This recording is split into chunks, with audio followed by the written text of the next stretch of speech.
2 marks questions, short answer question. The first question is, आपका पहला question था इसमें, how will you show that vanilla is an olfactory indicator? आप कैसे show करेंगे कि वनीला एक olfactory indicator है? तो आप क्या कीजिए, आप you take इसके लिए 2 टेस्ट ट्यूब लीजिए. तो आप इसको कैसे देखेंगे? We take 2 test tube. In 1 test tube we take dilute acid, कोई भी एसिड ले लीजिए, and in another take base. Suppose I am taking in 1 test tube dilute HCl and in another we take a dilute sodium hydroxide solution. Now add a few drops of vanilla essence to both the test tubes. अब हम दोनों test tube में कुछ drops डालेंगे vanilla essence की, and shake well, और अच्छे से हिलाएंगे. And we check the order, हम इसका ऑर्डर चेक करेंगे. ऑर्डर मीन्स स्मेल चेक करेंगे. तो हम क्या देखेंगे? The essence of vanilla has its specific smell in acidic medium but no smell in basic medium, और कोई स्मेल नहीं होएगी बेसिक मीडियम में. तो हमें पता चल जाएगा कि whether the substance is acidic or basic in nature. Second question था, explain why can sour substances not be kept in copper vessels. तो हम जो sour substances होते हैं उनको copper vessel में क्यों नहीं रख सकते? Because sour substances जो होते हैं they contain acids. Sour substances contain acids. When these substances are stored in copper vessels made up of copper, you can say, then these acid will react. The acid which is present in the sour substances will react with the metal. So here the metal is copper. So the acid present in the sour substances will react with the metal of the vessel and will produce a toxic compound. क्या produce करेगा? जो acid होएगा, acid present in sour substances will react with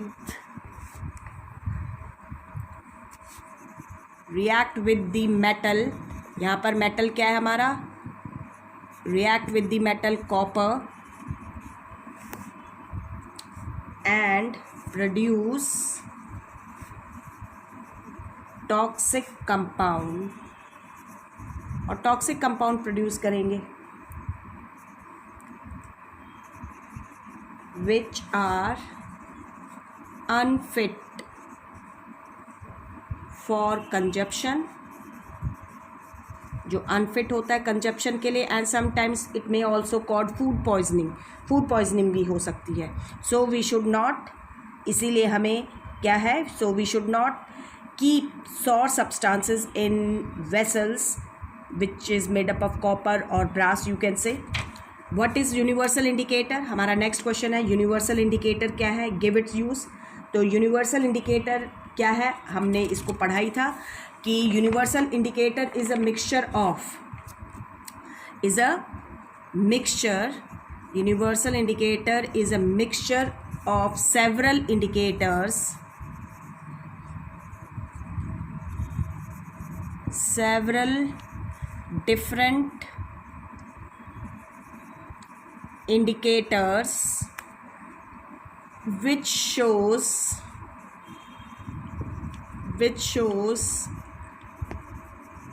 different colors at different pH values. और उसने फिर पूछा है give its use. इसका यूज़ हम किस लिए करते हैं? It is use to determine the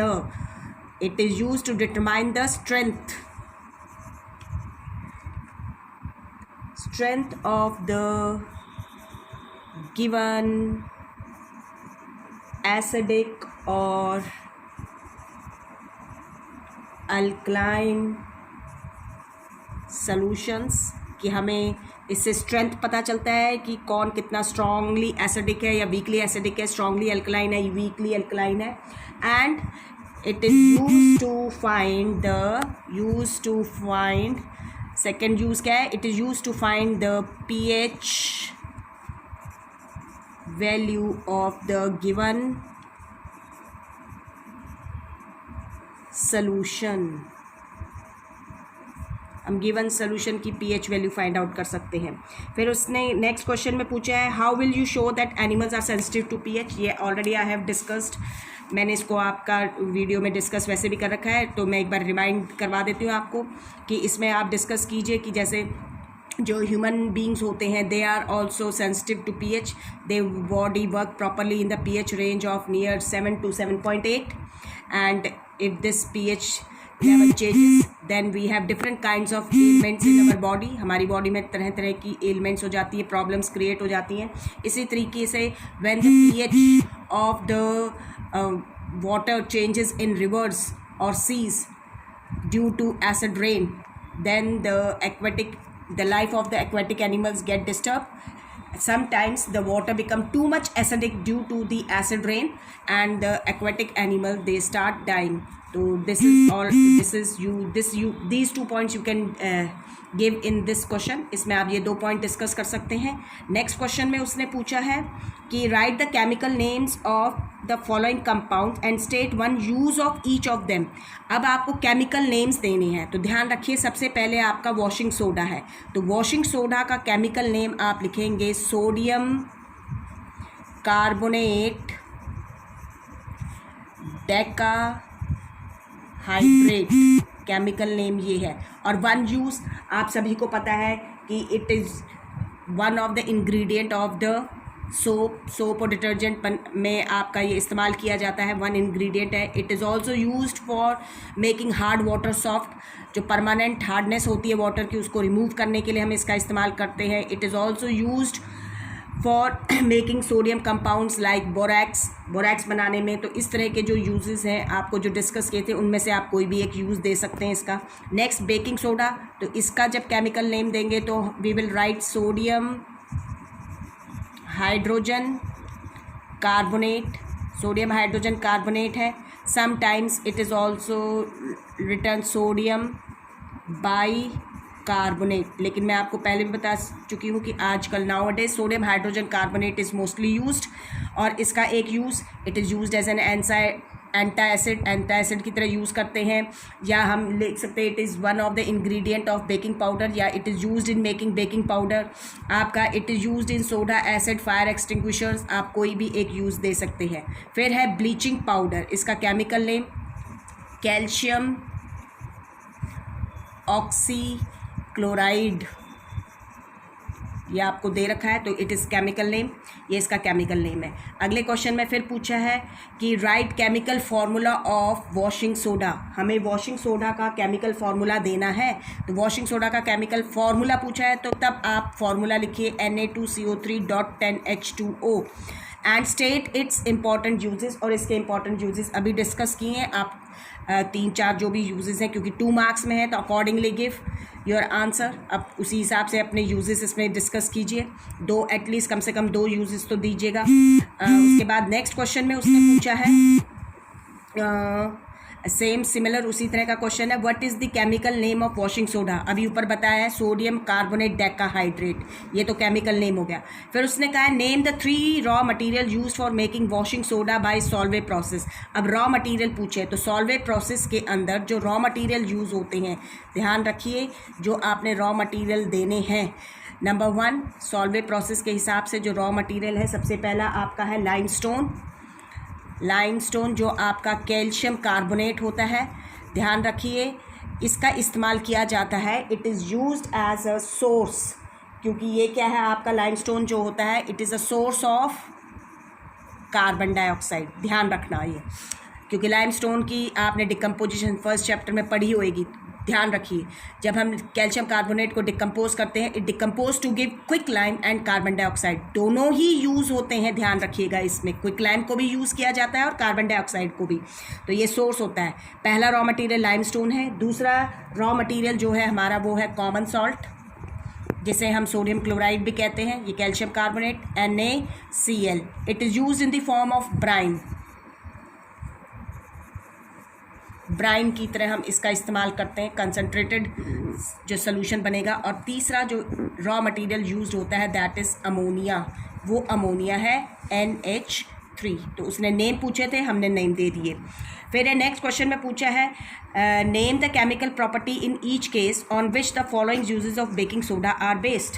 ये हमें अब इसमें बताने हैं, ये क्वेश्चन बहुत आता है कि केमिकल प्रॉपर्टी क्या है, कि on which the following uses of baking soda are based. Baking soda पहला है, उसने कहा as an antacid, antacid की तरह। उसने कहा केमिकल प्रॉपर्टी बतानी है हमें जिसमें हम बेकिंग सोडा को यूज़ करते हैं as an antacid, antacid की तरह। तो ध्यान रखिए एंटा एसिड की तरह हम इसका यूज़ क्यों करते हैं, इसकी केमिकल प्रॉपर्टी क्या लिखेंगे, being alkaline. Being alkaline it neutralises, alkaline है तो ये क्या कर देता है, it neutralises excess acid in the stomach. ये एक्सेस एसिड को स्टमक में न्यूट्रलाइज कर देता है and we get relief from the acidity, और एसिडिटी से रिलीफ मिलता है। ध्यान रखिए। तो जो हमारी रिएक्शन होती है, कई बार रिएक्शन भी पूछ ली जाती है, तो ध्यान रखिए आपका NaHCO3 है, it react with HCl, HCl के साथ रिएक्ट करेगा तो जो रिएक्शन है वो NaCl plus H2O plus CO2, ये आपकी रिएक्शन है। फिर उसने इसके सेकंड पार्ट में पूछा है, सेकंड पार्ट में उसने कहा था, उसने कहा है it is used as a constituent of baking powder, कि हम इसे बेकिंग पाउडर का जब कॉन्स्टिट्यूएंट यूज़ करते हैं तो हम किस लिए यूज़ करते हैं। तो ध्यान रखिए जो आपका जो ये है सोडियम बेकिंग सोडा जो है आपका बेकिंग पाउडर में जब यूज़ हो रहा है तो it makes the cake soft and spongy. तो इसमें केमिकल प्रॉपर्टी बतानी है, तो केमिकल प्रॉपर्टी क्या होएगी, on heating, on heating it decomposes, ये डिकम्पोज हो जाता है, it decomposes to release carbon dioxide which makes the bread, और जो केक है हमारा जो कुछ भी है bread and cake soft and spongy. ध्यान रखिए। तो डिकम्पोजिशन पे अगर आपको ध्यान हो तो 2Na रिएक्शन ये होती है 2NaHCO3 प्लस में हमारा प्लस कह रही हूँ, जब हम इसको क्या करेंगे हीट करेंगे तो ऑन हीटिंग, हीट करने पे ये डिकम्पोज हो रहा है to form Na2CO3 plus CO2 plus H2O। तो ये रिएक्शन होती है, तो ये हीट करने पर डिकम्पोज होकर कार्बन डाइऑक्साइड जो रिलीज़ कर रहा है। उसके बाद है बेकिंग पाउडर के अंदर, ठीक है। लेकिन जो मेन रिएक्शन होती है तो आपको ध्यान होना चाहिए, जो ये सोडियम कार्बोनेट प्रोड्यूस होता है इट इज़ न्यूट्रलाइज्ड, इसको न्यूट्रलाइज कर देता है। जो हम इस बेकिंग पाउडर के अंदर जो टार्टरिक एसिड यूज़ किया जाता है वो इसी चीज़ के लिए यूज़ किया जाता है, वो इसको न्यूट्रलाइज कर देता है। ध्यान रखिए। और तब रिएक्शन जो होती है इट बिकम्स डिफरेंट, वो डिफरेंट हो जाती है। तब हम इसको कैसे लिखते हैं अगर आपको ध्यान हो तो NaHCO3 प्लस में H आयंस जो हैं वो टार्टरिक एसिड से आएंगे, तो ये टार्टरिक एसिड से होते हैं। और यहाँ पर हमारा जो सॉल्ट बनता है, कार्बन डाइऑक्साइड रिलीज होती है, वाटर रिलीज होता है, और साथ में हमारा यहाँ बनता क्या है, sodium salt of sodium salt of tartaric acid, जिसे हम कह सकते हैं सोडियम टार्टरेट, ये सॉल्ट बनता है, ठीक है। अब उसने अगला क्वेश्चन जो पूछा था 9th में क्वेश्चन में, उसने कहा है state the relation between hydrogen ion concentration of an aqueous solution and its pH value. तो ध्यान रखिए हाइड्रोजन आयन कंसंट्रेशन, तो हम हाइड्रोजन आयन कंसंट्रेशन को हमेशा ऐसे लिखते हैं, ये जो स्क्वायर ब्रैकेट होती है ये हमेशा बताती है कंसंट्रेशन ऑफ एन एसिड या बेस जो भी है। तो हाइड्रोजन आयन की जो कंसंट्रेशन होती है, तो hydrogen ion concentration of an aqueous solution and जो उसकी pH वैल्यू है, and its pH value are inversely proportional to each other, दोनों इनवर्सली प्रोपोर्शनल होते हैं.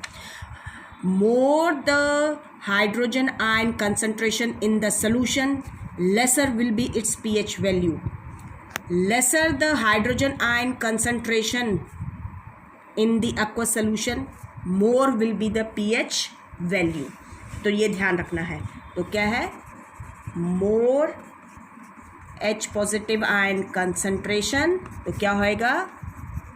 lesser, ये होता है inverse relation, lesser will be its pH value, उसकी pH वैल्यू उतनी ही कम होएगी. नेक्स्ट उसने इसके सेकंड, ये फर्स्ट पार्ट था, इसके सेकंड पार्ट में उसने पूछा है the pH of an aqueous solution decreases from 3 to 2. जो pH है एक एक्वस सोल्यूशन का वो 3 से 2 हो गया है. वो कहता है calculate how many times the hydrogen ion concentration of the solution will change. जो हाइड्रोजन आयन कंसंट्रेशन है सोल्यूशन की वो कितने टाइम्स चेंज होएगी. तो ध्यान रखिए, when ever the pH value of any solution is changed by 1 unit, its strength will be change in the multiple of 10. सो आपका चेंज इन pH वैल्यू जो है वो 1 यूनिट है. यहाँ पर क्या ध्यान रखना है, when pH value of any solution is varied या चेंज बाय 1 यूनिट, 1 यूनिट से चेंज होती है, तो its strength will be varied in the multiple of 10 के मल्टीपल में वेरी करती है. तो यहाँ पर क्या है, चेंज इन pH वैल्यू कितना है, 3 - 2, 1 यूनिट का चेंज है. सो 10 times the hydrogen ion concentration of the solution will increase. ये आप ध्यान रख लीजिए, बिकॉज आपका जो न्यूमेरिकल कैलकुलेशन है pH वैल्यू की लॉगरिथम के बेसिस पर वो सिलेबस में नहीं है, but little bit you should know. तो यहाँ पर मैंने आपको बता दिया है. तो यहाँ आप ये ध्यान रख लीजिए कि for each 1 unit change, her 1 unit change के लिए इन pH the hydrogen ion concentration जो है, द हाइड्रोजन आयन कंसंट्रेशन जो है वो चेंजेस 10 टाइम्स, वो 10 टाइम्स चेंज हो जाती है. आप इस कंसेप्ट को ध्यान रखिए. ठीक है. नेक्स्ट क्वेश्चन, 10th क्वेश्चन में उसने पूछा था, कहा है कि you are given below the pH values of 4 different liquids. हमें 4 डिफरेंट लिक्विड्स की pH वैल्यू दी गई हैं. वो कहता है which of these could be that of lemon juice, distil water, 1 mole concentration 1 mole per litre sodium hydroxide जो solution है उसमें, और टोमेटो जूस में. तो हम देखते हैं, सबसे पहले तो हम अगर देखते हैं तो लेमन जूस में एसिड होता है, टोमेटो जूस में भी एसिड होता है, और दोनों माइल्ड एसिड होंगे. That's why these are edible, तभी ये हम इनको खा सकते हैं, यूज़ कर सकते हैं. अब हम डिस्टिल वाटर की बात करते हैं, तो जो डिस्टिल वाटर प्योर वाटर होता है जिसके अंदर H पॉजिटिव आयन और OH नेगेटिव आयन की कंसंट्रेशन बराबर होती हैं, सेम होती हैं, तो उसकी pH वैल्यू जो होएगी वो 7 होएगी. तो आपके पास A जो है वो है lemon juice,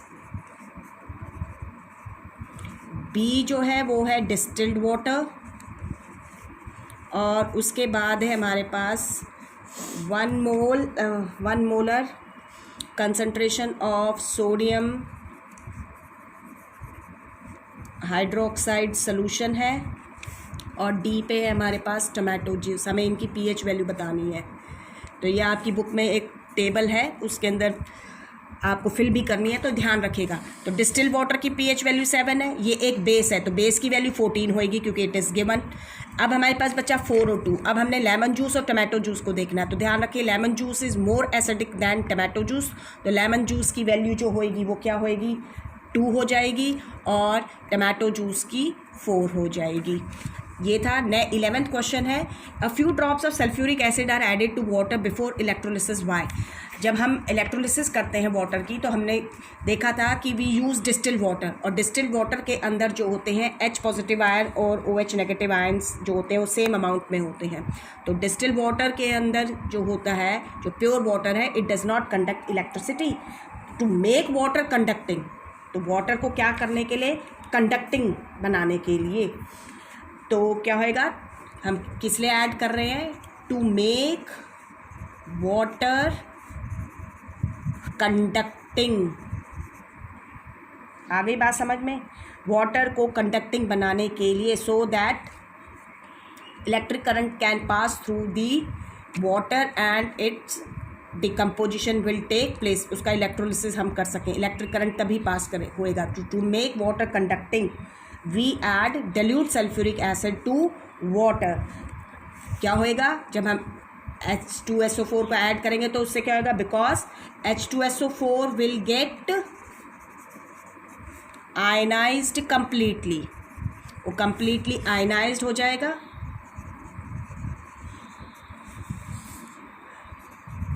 ionised releasing large number of ions, बहुत सारे आयंस रिलीज होंगे तो water will become more conducting, इसलिए हम इसमें क्या ऐड करते हैं, सल्फ्यूरिक एसिड को ऐड करते हैं। उसके बाद हम डिस्कस करेंगे अब 3 मार्क्स के क्वेश्चंस।